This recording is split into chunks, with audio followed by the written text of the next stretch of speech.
Hey guys, Shane here at the Bengal Public Library. Thank you for joining me for this week's Teen Summer Reading Program, Backyard Habitats. So I'm going to say a word here, and I want to see what your reaction is. Bugs. Usually there's two different reactions to that. Usually it's like, ew, bugs. And sometimes it's, ooh, bugs. And I'm assuming if you signed up for this program, you knew that we were going to be dealing with bugs, so you are more in the category of, ooh, bugs. But if you are in the category of, ooh, bugs, maybe we can kind of get you over that by introducing you to a few ways that you can create habitats for bugs in your backyard, and then you can observe them, and you might find out that they're actually pretty fascinating.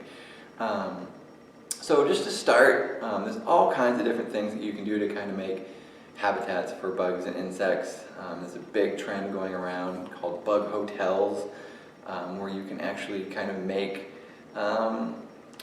little establishments for different kinds of bugs. So you could take an old milk carton, or like the milk box that comes with like almond milk or oat milk, cut out the front of it, make a big hole, and then just kind of put like natural things in there. Put the heavier stuff on the bottom. You could do like rocks and big pieces of wood.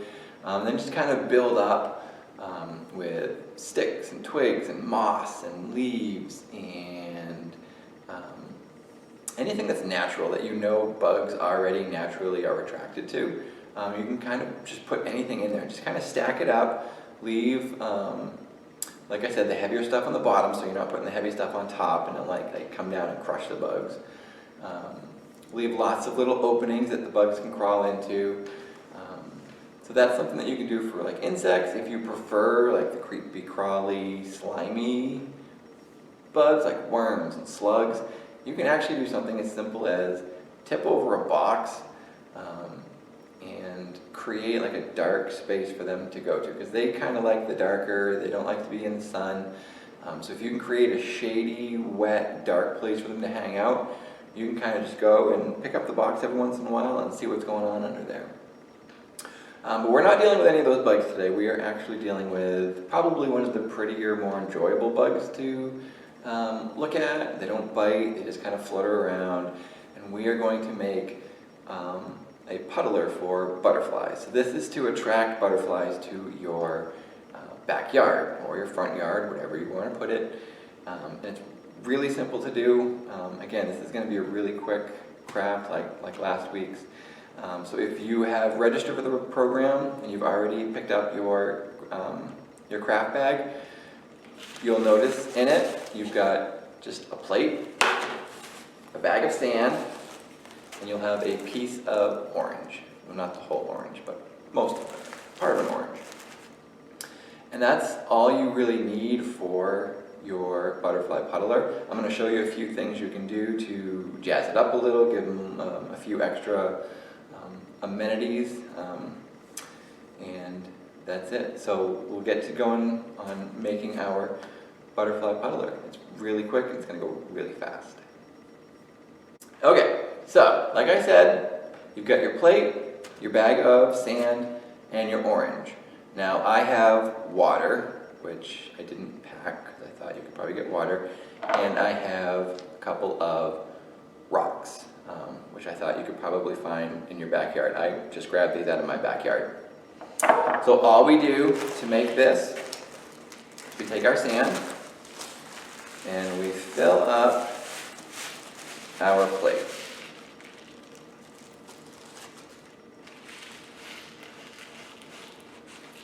Just push it in. You just need something that has a rim so you can keep all of this stuff contained.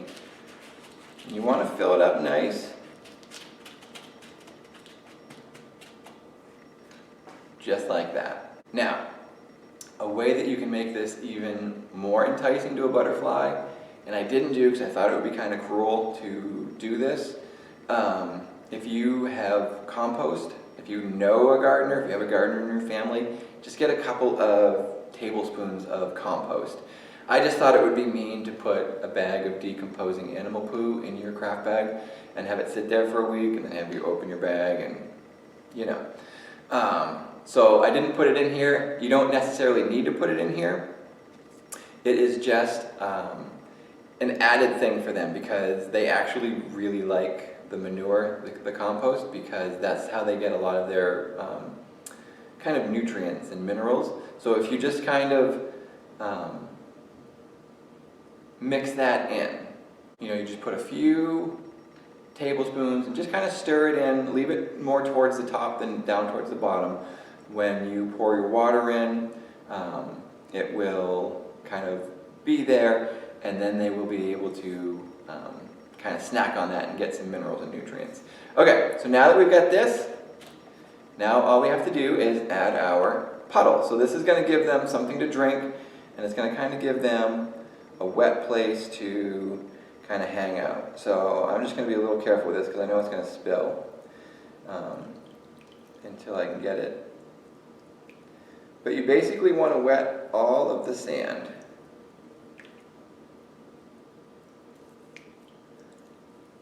Create a little pool in the middle and then pour it around the outside. And you'll see the sand turn from the light color to the dark color.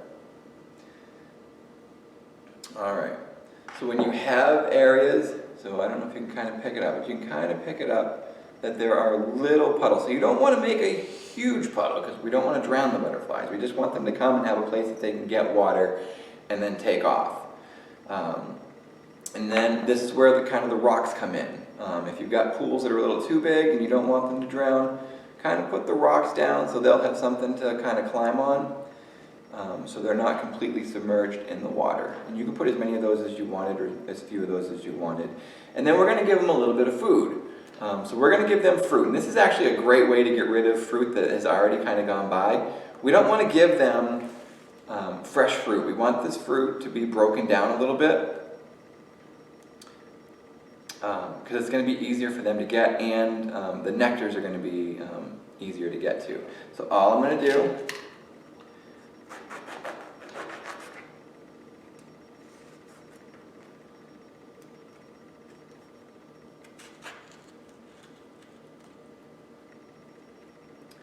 I'm going to cut this into 2 pieces.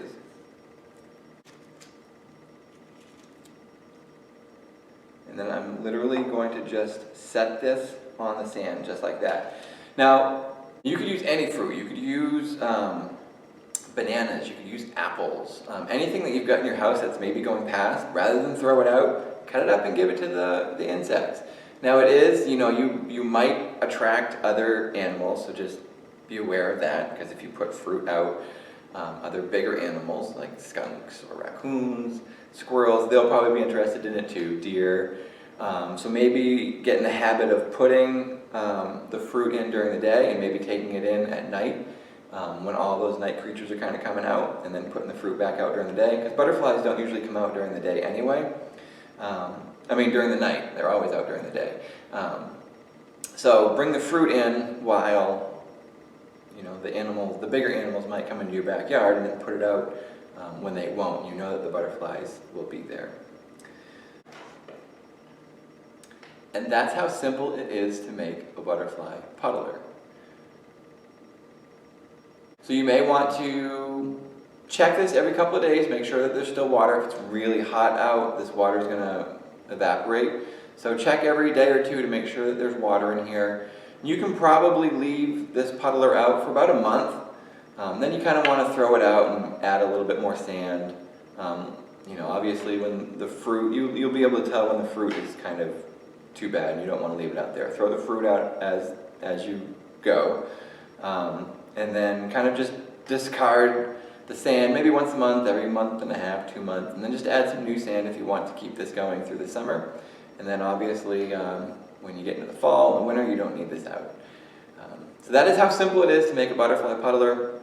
You put this out, you will attract all kinds of really pretty butterflies to your backyard, and I hope you enjoy them. That's all we have for this week. We will see you next week. Thanks for joining us.